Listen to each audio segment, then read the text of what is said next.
President Trump's foreign policy challenges, they're mounting around the globe. The trade war, it has flared up with China as the administration has imposed massive new tariffs on Chinese goods. Well, it is roiling the markets, and it is making U.S. farmers and manufacturers particularly nervous.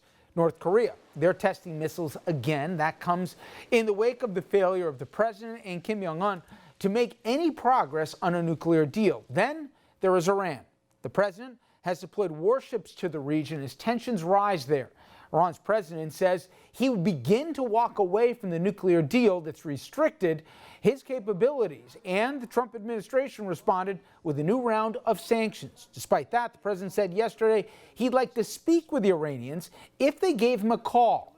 Mixed messages like these aren't unusual for this administration. Well, joining me now, editor-at-large at The Hill, Steve Clemens. And Steve, why don't we start there with Iran? A lot of sober voices that follow this closely say we should be concerned that we are ratcheting up, not just with dialogue, but with actions, something more than just, loose accusations. Things are building up a little too quickly for a lot of people's taste. Do you share those concerns? I do. We've deployed a carrier strike force group, the Abraham Lincoln Carrier Strike Force Group, also a squadron of B-52 bombers, and we added on top of that very harsh and very strident words by John Bolton threatening Iran for actions they might have been covertly attempting against various U.S. forces in both Syria and then inside Iraq. The question is, do you create conditions by such stridency, by such actions, that other players can exploit and drive Iran into the United States into a war they might not have both wanted? There's a certain fragility that's taken over in all of the issues you've just mentioned, whether it was North Korea, dealing with China today, what's unfolding in Venezuela. And the characteristics right now of America's engagement in the world is that we've kicked a lot of our allies in the teeth at the same time we have challenged foes. And I think it really begs the question of what's the president's strategy, because it's very unclear to me. And particularly with Iran, we're alone here, Steve, in that, and what's concerning to me is the global community, we had a game plan. We had an idea. Maybe not everybody loved the Iran deal here, but the world was on the same page. We basically told them that we knew better. We went on our own. And I know that people hear the name Bolton, and given some of the cast of characters, he doesn't even rate as the top 5 in terms of concern. But Bolton has wanted to attack and go to war with Iran forever. And I'm not sure who the mitigating voices are in this administration to tell the president, don't listen. Yeah, they're gone. Jim Mattis is gone. H.R. McMaster is gone. John Kelly, the chief of staff, another general, is gone. So the generals that would counsel much more caution and much more deliberation on these issues, they're gone. And you're right, we are very much alone on Iran with the exception of Israel. Many of the critics of the Iran deal said Iran would never abide by the treaty, that Iran would cheat. Well, that's not the case. We had this administration even validating that Iran has not cheated, has not diverged from the deal. The United States did. And that has left our allies, the various European nations, but also Russia and China that negotiated this deal with us, really furious with us. And for the moment, people like Secretary of State Mike Pompeo and National Security Advisor John Bolton, they are tilting more towards the kind of pressure that could lead to a real conflict, a military conflict. I won't call it a war. I don't want to over-sensationalize, but that could happen.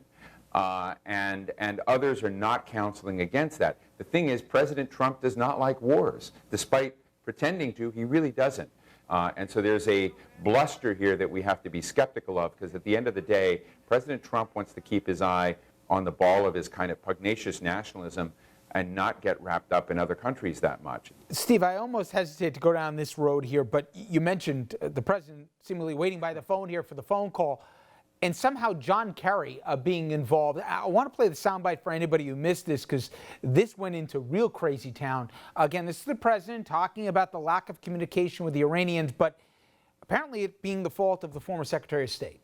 What I'd like to see with Iran, I'd like to see them call me. John Kerry speaks to them a lot. John Kerry tells them not to call.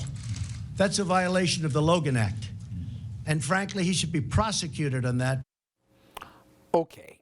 First of all, Kerry says, I don't know what he's talking about, but moreover, prosecuting, I swear, it seemed like someone today told the president what the Logan Act was, because he mentioned it 8 times in that press conference. You covered this for a living, Steve. Does any of this make any sense? Well, I happen to have interviewed Foreign Minister Zarif of Iran and Secretary of State John Kerry when there were press perturbations about the conversations they had in the past. And the things that John Kerry and Zarif both told me is that Kerry was telling the Iranians to stick with the JCPOA, stick with the Iran deal, because at that time, it was still U.S. policy. We had not pulled out. There had not been a decertification. And so they have not spoken since. So it's come out of left field, because I know Secretary Kerry, he was in Washington last night, in fact.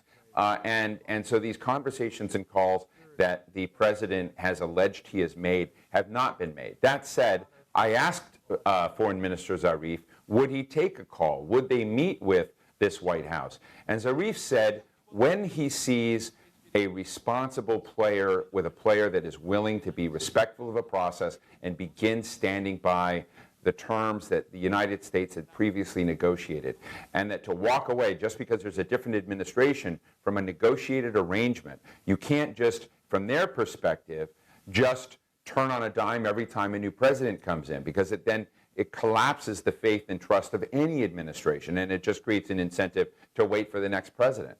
Let me pivot to China. And let me say, I understand the administration's frustration, and it goes back well before Trump took over the White House. The Chinese have not always been honest brokers. They steal intellectual property. It's no secret. There's not a level playing field. To that end, though, can you get your arms around, Steve? Do we have a real coherent strategy? Is there a stomach to really go down the road that we seem to be going down here with, not just, tangential tariffs, significant ones that will hurt all parties involved? To hear the president talk about it, the American taxpayer wouldn't share any burden in this. That's just not true. Does the White House appreciate where they're going in this fight? There are some very smart people in the trade and economic policy front of the president. The problem is, it's unclear to me what is the broad national security strategy by way of economics that this president has. Rather than being about steel and aluminum, copper, basic materials and commodities, which are just so old hat, I'd like to see the industrial strategy on AI, on nanotechnology, on advanced computing, where the Chinese are zipping ahead of us. And that is not what they're negotiating and trading for. So we're putting our economy very much into a vice right now. We're going to create enormous costs, not only for consumers with the raised tariffs, but also just knock the wind out of a lot of manufacturing capacity that here is in this country designed to sell things to China. We've seen the White House, whether it relates with the government shutdown and others, when things get tough, and the Chinese are particularly targeting industries that are in the president's base, if you will, from the agricultural side to also on the manufacturing side, states that he carried in 2016. That's where a lot of the focus of their initial round, and there could be more, are hitting. We're also getting reporting, I should say, Steve, that the trade talks have fallen apart as of now. But there's also another card the Chinese could theoretically play. They sit on $1.2 trillion of debt that they hold of ours. Are we prepared, and do you think it's conceivable that all of a sudden they could say, show me the money? I think it would be I think what has been happening over time, remember, power is a function of future expectations, so are stock prices, so are bond prices.